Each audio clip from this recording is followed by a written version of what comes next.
Hello everyone, good morning. This is Ma'am Neri, and for today's video, I will feature the National Achievement Test for Grade 12. We will discuss here the purposes of the National Achievement Test, the materials and information needed, the test design and administration, and the role of the field offices and school. The materials in this video are prepared by the Bureau of Education Assessment, BEA. Disclaimer: the materials used are for educational purposes only. All rights are reserved for the owner. The Department of Education ensures the continuous improvement of its systems to provide all learners access to quality basic education. To assess the continuous improvement of teaching and learning processes, sound information and data on learning outcomes are needed as proxy indicators of system effectiveness and efficiency. In line with this, DepEd through the Bureau of Education Assessment administers the National Achievement Test for Grade 12. The National Achievement Test for Grade 12 is part of the exit assessment per Section 3 of DepEd Order No. 55, Series 2016 titled, Policy Guidelines on the National Assessment of Student Learning for the K-12 Basic Education Program. DepEd Order No. 55, Series 2016 laid the framework for all exit assessments which cover the target clientele, purpose, design, test administration procedures, and results utilization. The results of this assessment shall be utilized to A. Determine if learners are meeting the learning standards, B. Help provide information to improve instructional practices, C. Assess or evaluate effectiveness and efficiency of education service delivery using learning outcomes as indicators, and D. Provide empirical information as basis for curriculum, learning delivery, assessment and policy reviews, and policy formulation. DepEd Order No. 29, Series 2017 titled, Policy Guidelines on System Assessment in the K-12 Basic Education Program, decreed National Achievement Test for Grade 12 as part of DEEP's internal system assessment, which aims to generate reliable data for use in planning, monitoring, and evaluation cycles of the department. This directs all DepEd offices to organize advocacy activities that will lead to understanding and acceptance of, and support for participation in national and international large-scale assessments among teachers, administrative personnel, students, and education stakeholders. The National Achievement Test for Grade 12 covers the following 21st-century skills: problem-solving, critical thinking, and information literacy, and the core senior high school learning areas of languages, humanities, communication, mathematics, science, social science, and philosophy. Test items are constructed and validated based on sub-skills and progression indicators.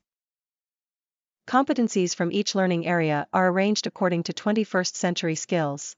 The test design is progressive in nature, wherein test items measure varying levels of skills in a multiple-choice format in Filipino and English language. The following tables provide the sub-skills and the corresponding progression indicator that is included in each learning area. Here are the sub-skill and progress indicators in problem solving. The critical thinking sub-skill and progress indicators. In information literacy, here are its sub-skill and progression indicators. Test administration: the National Achievement Test for G12 shall be administered to all enrolled Grade 12 learners in public and private schools in a paper-based modality. The census mode of administration is implemented to collect large-scale data, as well as monitoring of achievement at the micro or school level, and to provide a balance between the classroom-based assessment and the system-wide assessment. Examinees with special needs will also be accommodated as articulated in Section 9 of DepEd Order 55, Series 2016. Answer sheets. Scannable answer sheets will be used to record examinees' responses. The answer sheet contains circles or bubbles for the personal information of the learner, school-related variables, and a section where examinees can shade their test answers. To manage the shading in the answer sheet, a lead pencil will be used. At the end of the examination, room examiners should ensure that all answer sheets are free from any erasures or unnecessary marks. Information to be filled in or shaded on the first page of the answer sheet is important in the generation of assessment data for field offices, researchers, and other stakeholders. Moreover, accurate and complete information is crucial in producing valid and reliable data. Hence, room examiners should check whether examinees are supplying the necessary information in the proper section of the answer sheet.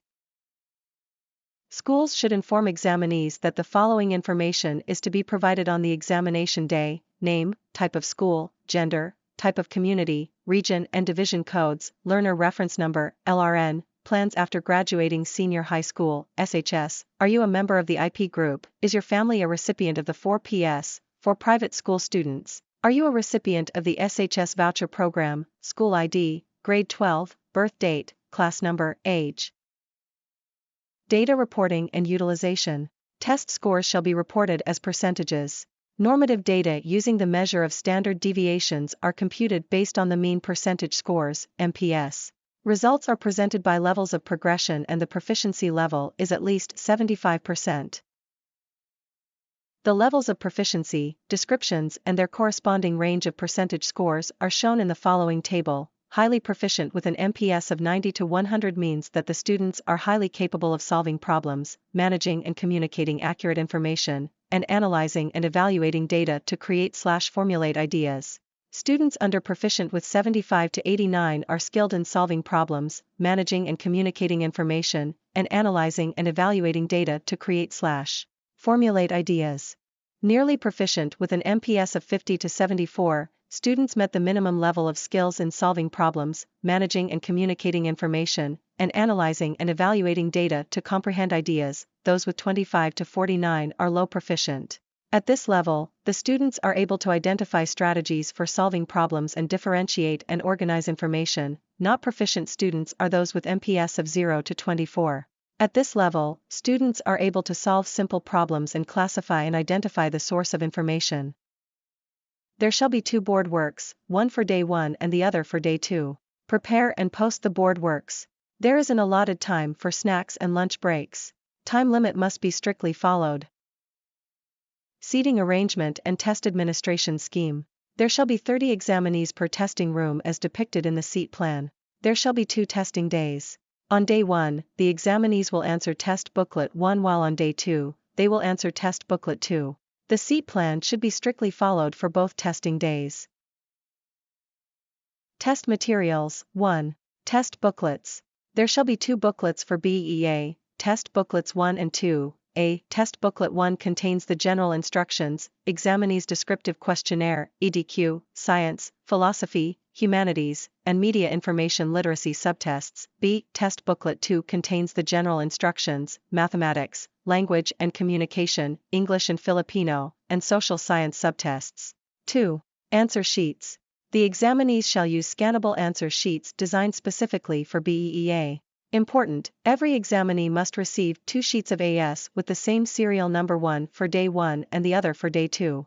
The RE must check that the serial numbers of the 2 sheets are identical. Duties and responsibilities of field offices and schools. A. Conduct orientation activities for learners explaining to them the relationship between their performance on the assessments and its effect on curriculum policies and assessment standards. B. Conduct a post-assessment debriefing session that will allow students to share their experiences. And C. Inform the learners about the results and their implications on the educational system. Section 13. Breach of security in the national examinations and corresponding sanctions. Sanctions will be imposed on any or all of the following violations. For more information, contact the BEA Education Assessment Division.